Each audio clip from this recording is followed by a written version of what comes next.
Video amatir warga merekam kebakaran hebat yang melanda gudang tempat penyimpanan etanol di kawasan pergudangan Tambak Langon, Surabaya, Jawa Timur.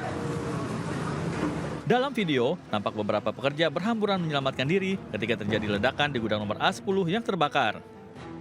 Hebatnya ledakan membuat atap dari bangunan terbang dan tersangkut pada kabel listrik di depan gudang.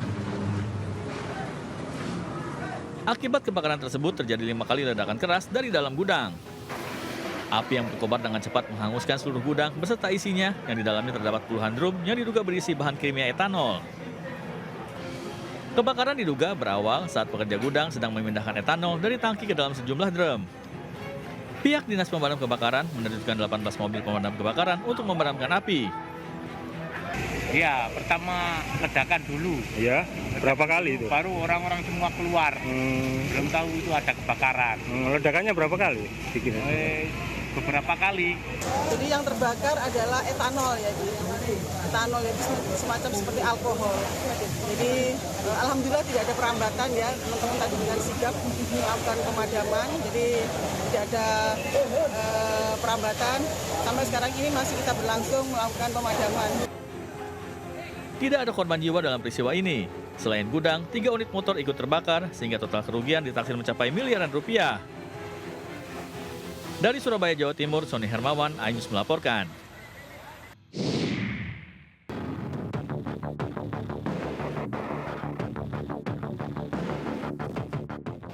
Satreskrim Polres Metro Jakarta Selatan menetapkan 10 orang tersangka dalam bentrokan yang terjadi di Jalan Kemang Raya Mampang Perapatan, Jakarta Selatan. 7 tersangka ditangkap di wilayah Prapanca, 2 orang di dalam kendaraan di Jalan Antasari, sementara 1 orang menyerahkan diri. Selain mengamankan para pelaku, Satreskrim Polres Metro Jakarta Selatan juga menyita sejumlah barang bukti seperti 4 pucuk senapan angin jenis PVC, 3 buah senjata tajam, 1 unit mobil, dan 8 telepon seluler. Saat ini tim Satreskrim Polres Jakarta Selatan masih melakukan pengejaran terhadap 1 orang yang diduga menjadi otak penyerangan tersebut.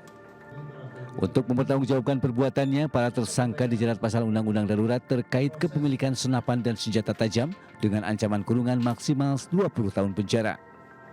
Dari 10 orang yang ada di depan ini, kita sudah melakukan penetapan tersangka dengan persangkaan pasal pidana, pasal 1 ayat 1 Undang-Undang Darurat terkait dengan penyalahgunaan senjata api dan bahan peledak. Kemudian pasal 2 ayat 1 terkait dengan penyalahgunaan senjata tajam.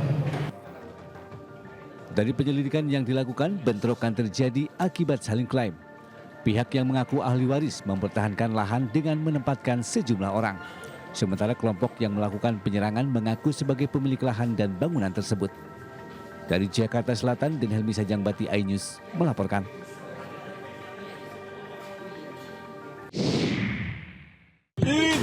Turiknya panjang banget itu anak SMA. Astagfirullahaladzim. Dari rekaman video amatir yang direkam pengendara yang melintas, terlihat sekelompok pelajar ini saling serang menggunakan senjata tajam. Aksi tawuran pelajar ini terjadi di tengah jalan saat kondisi lalu lintas dipenuhi kendaraan yang melintas.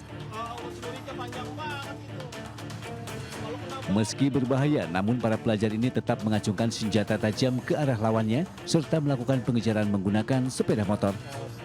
Warga sekitar mengatakan aksi tawuran terjadi pada jam pulang sekolah. Warga mengaku takut dan khawatir menjadi sasaran aksi tawuran karena beberapa dari mereka membawa senjata tajam seperti celurit bahkan panah. Aksi tawuran kerap terjadi di kawasan ini meski polisi melakukan patroli. Namun para pelajar selalu beraksi saat polisi pergi. Kondisinya bagaimana? Pada nongkrong begitu, akhirnya kalau dari sana ketahuan sini ketahuan, udah gabung bawa panah, bawa celurit. Ya takut, nah iya namanya kita bawa golok, namanya anak-anak itu punya panahnya ini yang takutnya salah sasaran. Dari Jakarta, Rio Manik, iNews melaporkan.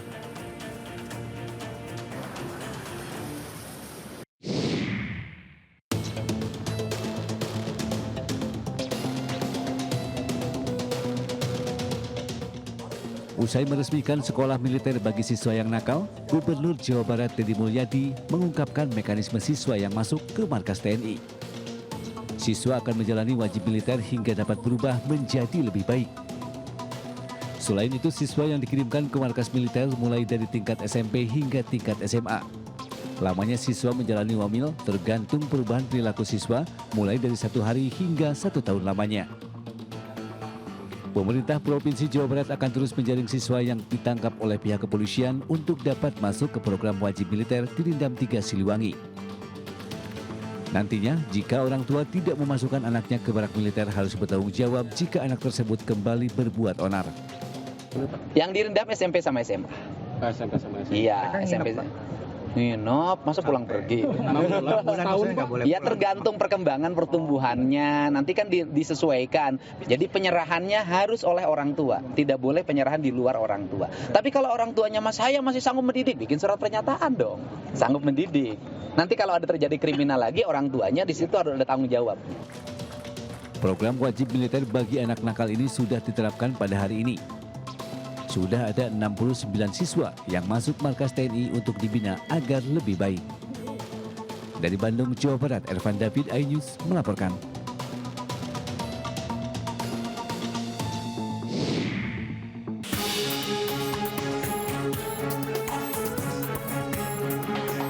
Gubernur Jawa Barat kembali menjadi sorotan setelah pernyataannya yang dianggap menuai pro dan kontra di kalangan masyarakat Jawa Barat.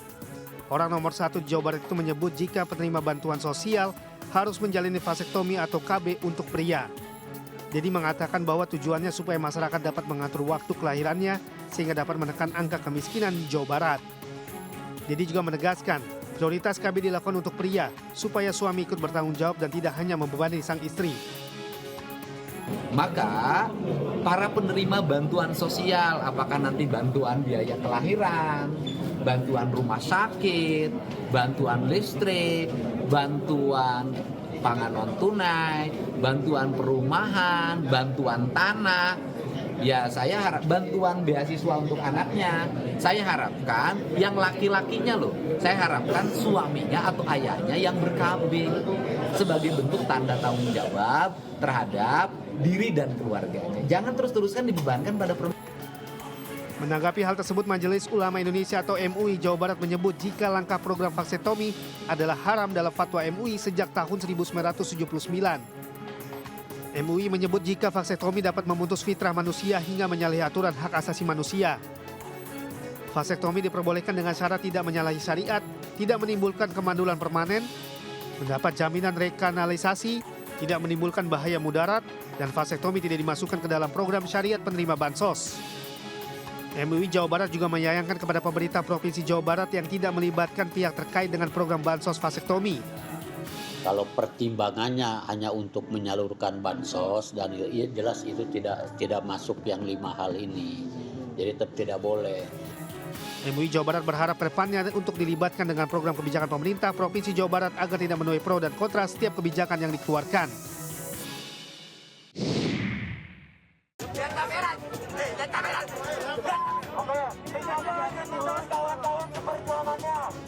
Suasana mencekam terjadi saat seorang intel polisi disandra ratusan demonstran di tengah berlangsungnya aksi unjuk rasa peringatan Hari Buruh di kampus Universitas Diponegoro, Semarang, Jawa Tengah, Kamis malam. Para demonstran menyandra intel Polda Jawa Tengah itu selama lebih dari 4 jam. Upaya aparat kepolisian membebaskan rekannya yang disandra demonstran awalnya berlangsung alot. Pasalnya, demonstran menuntut agar sandra ditukar dengan 14 rekan mereka yang ditahan polisi. Namun setelah bernegosiasi, polisi akhirnya berhasil membujuk demonstran untuk melepas sandra yang mereka tahan.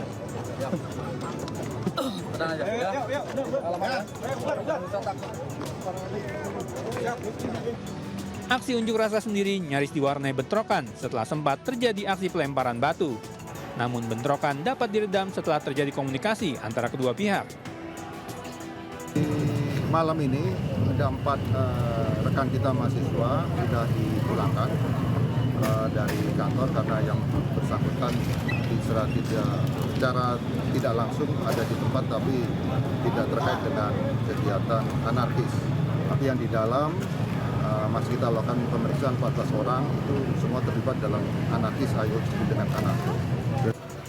Polisi masih melakukan pemeriksaan terhadap 14 pendemo yang terlibat kericuhan. Dari Semarang, Jawa Tengah, Wisnu Wardana, iNews melaporkan.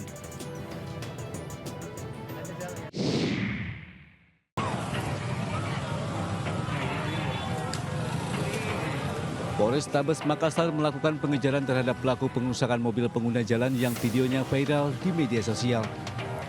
Diketahui aksi perusakan itu terjadi di depan kampus UMI Makassar, Jalan Urip Sumoharjo, di tengah unjuk rasa terjadi dalam memperingati Hari Buruh Internasional.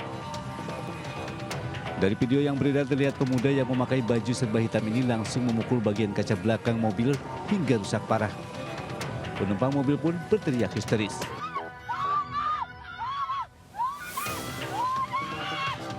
Mobil tersebut melintas tepat di depan pintu timur kampus UMI saat situasi di sekitar lokasi masih dipenuhi massa aksi peringatan Hari Buruh. Dalam video yang sama terlihat seorang perempuan yang diduga anggota keluarga pengemudi keluar dari mobil dalam kondisi panik dan berteriak. Setelah melakukan aksi brutal tersebut, para pelaku dengan cepat membaur ke kerumunan demonstran di sekitar lokasi. Kapolrestabes Kota Makassar, Kombes Pol Arya Perdana, membenarkan adanya kejadian tersebut. Meski belum menerima laporan resmi dari korban, pihak kepolisian tetap berinisiatif melakukan proses penyelidikan dan pengejaran terhadap pelaku. Nanti kita dari face recognition dan beberapa CCTV sudah kita pantau. Mudah-mudahan akan segera kita tangkap pelakunya. Dari Kota Makassar, Muhammad Nurboni, iNews melaporkan.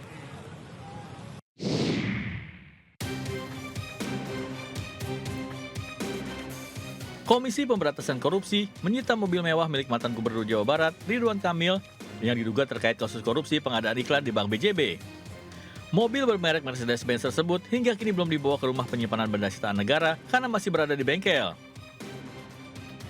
Namun KPK menegaskan proses hukum terus berjalan karena mobil tersebut terkait kasus korupsi yang merugikan negara hingga 220 miliar rupiah. Oh ya, tentu dari kita punya ada namanya pengelola barang bukti, itu mungkin secara berkala akan mengecek kendaraan tersebut sampai sejauh mana kondisinya, dan tentunya kalau seandainya kendaraan itu sudah layak dan bisa untuk digeser ke Rubasan, pasti akan digeser oleh penyidik ke Rubasan. Itu bengkelnya di Bandung? Bengkelnya saya belum terinfo di mana, tapi pasti di Jawa Barat lah. KPK masih mengatur waktu untuk memanggil dan memeriksa Ridwan Kamil sebagai saksi. Dalam kasus ini, KPK telah menetapkan 5 orang tersangka kasus dugaan korupsi di BJB, yakni 2 orang dari BJB dan 3 orang dari pihak swasta. Hingga saat ini, penyidik KPK sudah menyita total 26 unit kendaraan roda 2 dan roda 4 dengan berbagai merek. Dari Jakarta, Wenda Nura, Ahmad Putra, Sutrisno, iNews melaporkan.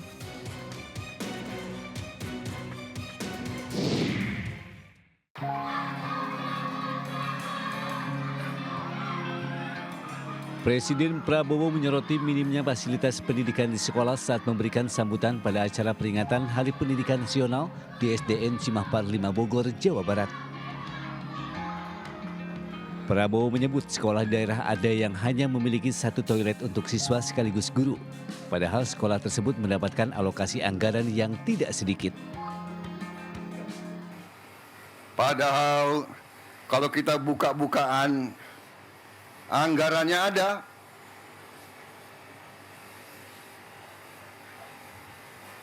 Bagaimana bisa satu sekolah toiletnya hanya 1, WC-nya 1, bagaimana bisa? Ini saya ingatkan tanggung jawab dari pemerintah daerah, tanggung jawab dari wali kota, bupati, gubernur, bersama-sama. Prabowo menyatakan pemerintah pusat telah menetapkan anggaran untuk perbaikan sekolah dengan nilai yang cukup tinggi, yakni mencapai 17 triliun rupiah. Prabowo juga berjanji untuk melakukan efisiensi anggaran dan mengalokasikan dana lebih untuk perbaikan sekolah. Kita harus memperbaiki sebanyak-banyak sekolah seluruh Indonesia dalam waktu secepat-cepatnya. Inilah yang saya sedang pikirkan terus bersama menteri-menteri saya. Terus-menerus saya memikirkan bagaimana kita cari uang. Bagaimana kita mengelola kekayaan kita. Karena terus terang saja, berkali-kali saya sampaikan, kekayaan bangsa Indonesia masih terlalu banyak yang bocor dan tidak sampai ke rakyat. Presiden Prabowo juga meninjau pelaksanaan belajar mengajar dengan bantuan teknologi Smart Classroom saat menyambangi SDN Cimahpar 5 Bogor. Prabowo bahkan duduk bersama dengan sejumlah siswa untuk menyimak pelajaran yang disampaikan seorang guru. Tim Liputan iNews melaporkan.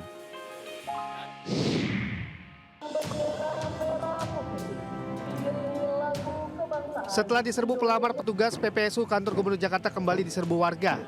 Kali ini yang menyerbu ratusan siswa dari berbagai jenjang pendidikan di Jakarta. Meski harus antri panjang dan berdesak-desakan, para siswa tetap bersemangat untuk mendapatkan ijazah yang sempat tertahan pihak sekolah. Sebanyak 488 siswa akhirnya mendapatkan ijazah mereka yang ditebus Pemprov Jakarta senilai 1,69 miliar rupiah sebagai kado Hari Pendidikan Nasional. Dari ratusan ijazah yang tertahan, pihak sekolah ada yang disebabkan faktor ekonomi keluarga sehingga tak mampu selesaikan tunggakan seperti uang SPP dan lainnya. Pertama berjumlah 117 siswa, tadi tahap kedua telah disampaikan 371 siswa, dan sekarang ini sudah terdaftar yang akan diputihkan di tahun ini, pembiayaannya juga sudah disiapkan sejumlah 6.652 siswa. Menurut aku ini program yang bagus karena bisa mempelancar siswa-siswi lain ya untuk lebih bisa masuk ke sekolah lain karena nggak ada halangan dari ijazah. Dengan ijazah tersebut, para siswa bisa lebih bersemangat melanjutkan pendidikan ke jenjang yang lebih tinggi. Dari Jakarta, Rani Sanjaya melaporkan.